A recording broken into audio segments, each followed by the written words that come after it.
At the hospital, a doctor wonders why an x-ray was ordered just because a man was bitten on his hand. He asks nurse Anna to find this patient, so she checks the system and discovers he's been sent to intensive care, which is also strange for just a bite. After her shift is over, Anna goes home to her husband Luis. Because they spend the night getting busy in the shower, they don't notice that a TV show is interrupted to announce a special news bulletin. The next morning Luis wakes up when he notices the neighbor Vivian standing outside the room. When she steps into the light, Luis is horrified to notice blood all over her face. He tells Anna to call an ambulance and approaches the girl to help her, only for Vivian to suddenly bite his neck. Anna rushes to push Vivian into the corridor while Luis collapses on the bed, but Vivian still tries to attack again. A terrified Anna immediately locks the door before checking on her husband, covering his wound with a pillowcase. Then she tries to call the emergency line, but a recording says all circuits are busy. As Vivian continues to pound on the door, Luis dies on the bed but just for a second. He wakes up as a zombie and attacks Anna, who manages to push him off and grab the car keys before he starts throwing the furniture around. Anna runs to hide in the bathroom, accidentally falling into the tub. Next she tries to open the window, but it's stuck. At that moment the house goes silent, so she approaches the door and says her husband's name. Luis responds by bursting through the door, so Anna tries the window again and this time manages to open it. As she climbs out, Luis tries to grab her, so she kicks him off before jumping out of the house. On the streets people are running and panicking. Many houses are on fire and explosions can be seen in the distance. Anna tries asking a neighbor for information, but the man tells her to stay away while threatening her with a gun. Suddenly an ambulance runs over him and leaves without checking on him. When Luis comes out of the house too, Anna quickly gets in the car, only for Luis to jump on it and punch the window. Thankfully he falls off when Anna begins driving away. It's difficult to drive through town because other drivers are acting crazy and people sometimes throw themselves at the cars asking for help. The radio host tells people to stay inside and lock all doors and windows. He also announces that not even military bases are safe. Eventually Anna reaches the hallway, where more crashes and explosions are happening, not to mention zombies eating any exposed person. Anna screams when someone suddenly opens the door to grab her, pushing the guy off as she tries driving away again. In the struggle the car goes off the road and crashes against a tree. As the zombie apocalypse takes over the world, authorities try to talk to the press, but they have no idea how it happened or how to cure it. Soon people are rioting on the streets asking for the government to do something, only for the military to take over cities to try to control both humans and zombies. Hospitals are at full capacity and buildings are blowing up every day. When Anna wakes up, she's found by police officer Kenneth, who makes her say something to confirm she's human. They leave together and come across 3 other survivors, who open fire until they realize they aren't zombies. The trio has tried multiple roads and they're all taken by zombies, so everyone agrees to go to the mall instead. While they're trying to break the door, a bunch of zombies come closer, so Kenneth shoots the lock and they can get inside. Before they can close the door, a zombie manages to grab it, but Kenneth quickly kicks him back and the door is finally shut. Afterward they turn on the lights, but the phone isn't working. They find themselves in a store with locked doors, so they throw a toilet at the window to go into the mall itself. While Anna washes all the blood off in a fountain, they check the front doors and confirm these are closed as well. Andre and Michael volunteer to check the other entrances while the rest of the group keeps an eye on the front. At the back exit, Andre is startled by a zombie pressed against the glass, but thankfully it's shatterproof. At the arcade, Michael grabs a big hammer from a game before following some noises behind a door. A zombie jumps out and tackles him to the ground, so the hammer falls and breaks. Michael manages to keep the zombie's mouth away from him and grabs the broken hammer handle to stab the creature through his head. Back at the main entrance, a zombie appears and grabs Andre's pregnant wife Luda. Kenneth hits the creature with his gun, so the zombie attacks him instead, pushing him into the fountain and causing Kenneth to scratch his arm. As they fight in the water, Anna picks up Kenneth's fallen gun and shoots the zombie. It only hits his shoulder, but it's enough to create an opening. The trio begins running and reunites with the guys to get in the elevator. When they reach the upper floor, they're blocked by 3 armed guards who want them to leave. After a short argument, Anna convinces them to let them stay, but the guards take their weapons. On the TV, they watch the chaos, death, and destruction that has taken over the world. They also learn that the only way to kill zombies is to attack their brains. An officer mentions Fort Pastor is safe and Kenneth recognizes it as the place where his brother works. Andre takes Luda to the bathroom and discovers she has a cut on her arm, but since it's small he thinks it's nothing. Anna searches for a first aid kit and ends up having a breakdown, but she puts herself together to take care of Kenneth's wound. Michael points out they should board up any weak spot in the mall and paint a sign on the roof in case rescue helicopters fly by. The guards go downstairs and find the twitching zombie in the fountain. He used to be a guard too, but now his friends have no choice but to shoot him in the head. Then they go around the other stores and shoot every zombie they find. Moments later the guards throw the zombie bodies off the roof while the others finish their SOS signs. At this height they have a good view of the whole town and notice zombies everywhere. When they hear some shots, they use binoculars to discover Andy on the roof of his gun store. He's holding a sign that says he's alone, but he puts it down to point at something in the sky. There's a helicopter passing by and the group starts waving their arms, yet the chopper ignores them and flies away. That night the guards lock the group up in a store so they won't steal any supplies.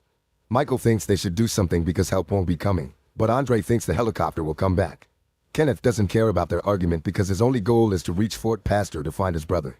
Meanwhile, the guards watch TV and hear a pastor say the zombies are a punishment sent by God for humanity's sins. The next morning everyone is woken up by the mall's automatic timers that turn on all the lights and music. The TVs only show static, which means the signal has gone down. Guard Terry goes looking for the control unit and is seen by Anna, who convinces him to open the store so her group can go to the bathroom. Terry makes it to the control unit and turns off the music before checking the security cameras, only to discover there's a truck coming to the mall. When Terry tells the others, everyone rushes to the roof and they discuss what to do. Anna says they should welcome all survivors, but CJ and Bart don't want to trust strangers. Kerry disagrees with his friends, so Michael and Kenneth take the opening to punch the other two guards and disarm them. While Terry leads the guys to the mall cell, Anna and Luda make a sign to guide the truck to the back entrance. However, the vehicle starts going in reverse and crashes against the building, so Andre and Michael have to go out to fight the zombies to help.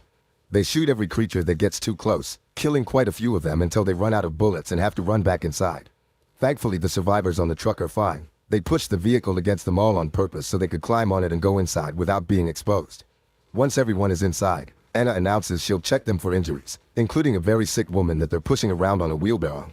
Kenneth wants to take the truck to Fort Pastor, but Steve and Norma explain they come from there and it's been overtaken by zombies too. A frustrated Kenneth goes to the roof, where he sees Andy asking for information. Using another sign, Kenneth tells him that the fort is gone and no help is coming. Andy responds with sarcasm, which makes Kenneth chuckle.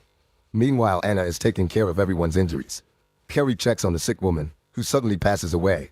Anna confirms it after checking her pulse and covers her with a blanket, only for the woman to suddenly sit up.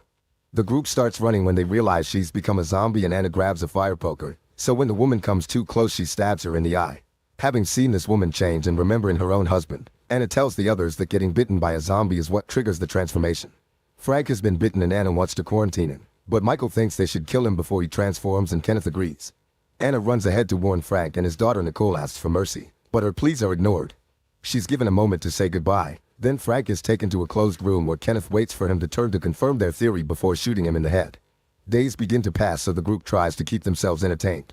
Kenneth plays chess with Andy by writing their moves on the sides. Bart and CJ play cards in the cell. Anna likes watching movies with Michael, Nicole and Terry bond while looking at the stars. And Steve gets dirty with Monica when he's not playing golf on the roof.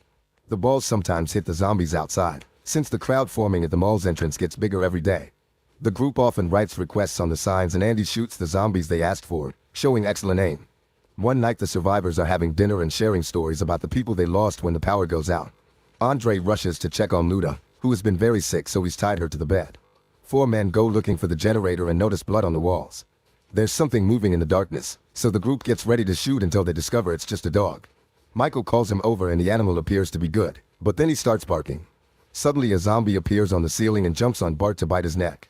All the noise gets the attention of more zombies, who show up at the end of a corridor. The group immediately begins running, but it's too late for Bart, who is left behind as zombie food. Kenneth and Michael open a gate for them to cross and CJ hits a zombie in the face so they can close it again. They put a padlock on the door for extra security before they open fire to kill the zombies trying to climb over the gate. There aren't many bullets left and when a zombie falls, he brings part of the gate down with him. Michael finds a fuel pump so he pours gas all over the zombies and CJ throws a lighter, causing a big explosion that burns all the creatures to death. Back to Andre, he watches Luda take her last breath and kisses her goodbye. When he checks the pregnant belly, he's shocked to see the baby still moving. However, he has to step back when Luda wakes up as a zombie. Moving carefully, Andre grabs a belt and puts it around Luda's mouth to keep her from biting while she's giving birth. At the same time, Norma realizes she hasn't seen Luda in a while and comes to check on her, only to find Andre with a baby in his arms and Luda growling in the bed.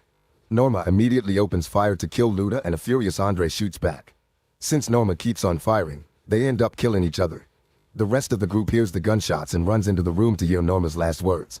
Kerry wants to shoot her, but Anna assures him she died of the gunshot and won't transform.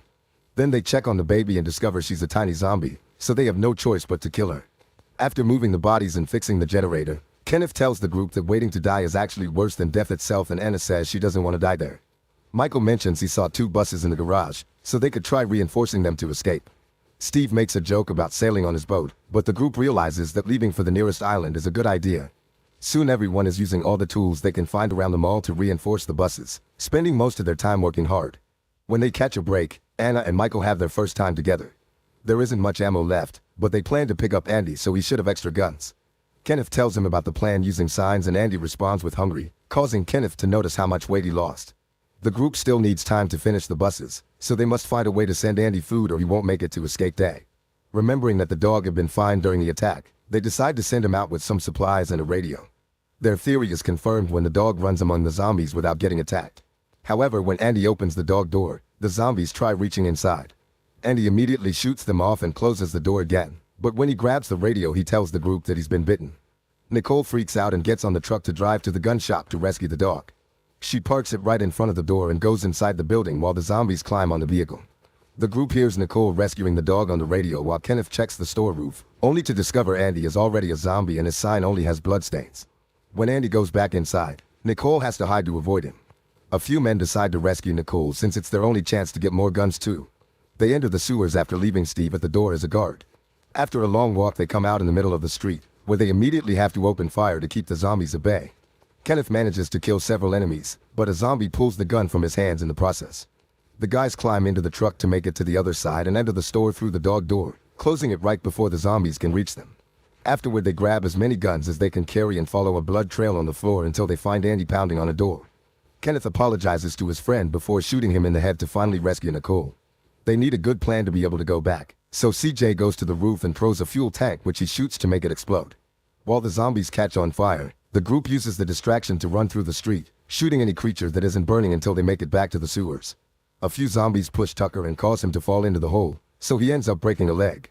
CJ tells the others to keep moving while he stays to help Tucker. Soon the zombies are jumping into the sewers too, so CJ shoots a few of them before giving Tucker the guns. That way CJ can drag him through the ground while Tucker shoots at the incoming attackers. Unfortunately, there are too many of them and they reach Tucker anyway to start eating him. Tucker asks his friend to end it, so CJ shoots him in the head before running to join the others. Eventually the group makes it to the mall door, but Steve isn't there to open the door. The zombies are starting to climb the stairs and the men open fire until Anna shows up to let them in. They can't close the door again because the zombies are holding it, so the team can only run. Once they reunite with the other survivors, the group plus the dog rush to the elevator and close the doors before the zombies can reach them. They make it to the garage and insult Steve when they find him there. The group splits into two to get on the buses and finally leave the mall by bursting through the garage gates. The zombies immediately surround the vehicles, making it hard to move. The survivors open fire through the windows and Steve even uses a chainsaw to kill a few zombies. Since the crowd is still too thick to move through, CJ throws another fuel tank and shoots it to create a new explosion that easily opens the way. The buses speed through town, only finding cars as their obstacles. Kenneth notices a zombie hanging on a bus and makes a sudden turn to try to throw him off, which makes Glenn fall with the chainsaw on top of Monica. The bus loses control and ends up crashing against a fence, causing it to land on its side. While the other bus comes back to help, Steve picks up a gun and refuses to assist Kenneth. He comes out alone only for a zombie to jump on him. The other survivors come to pick up his friends and Anna is devastated to discover the chainsaw has killed both Monica and Glenn. When she turns around, a zombified Steve tries to attack her, so Anna shoots him in the head. Carrie kills the zombie that came with the bus, and the shots attract the attention of a horde. The guys open fire to buy some time because Anna is behind taking the boat keys from Steve's body. She shoots a few zombies too, and thanks to her friend's backup, she reaches the bus. Michael pulls her in and CJ kills the creatures at the door so they can finally close it. The bus takes off at full speed and goes through a gate to reach the pier. It almost falls into the water, but luckily it gets stuck on the edge. The survivors immediately start running toward the boats while the zombies make it to the area too. Unfortunately, CJ is soon surrounded, so he shoots his last fuel tank to bring down all the enemies, dying in the process.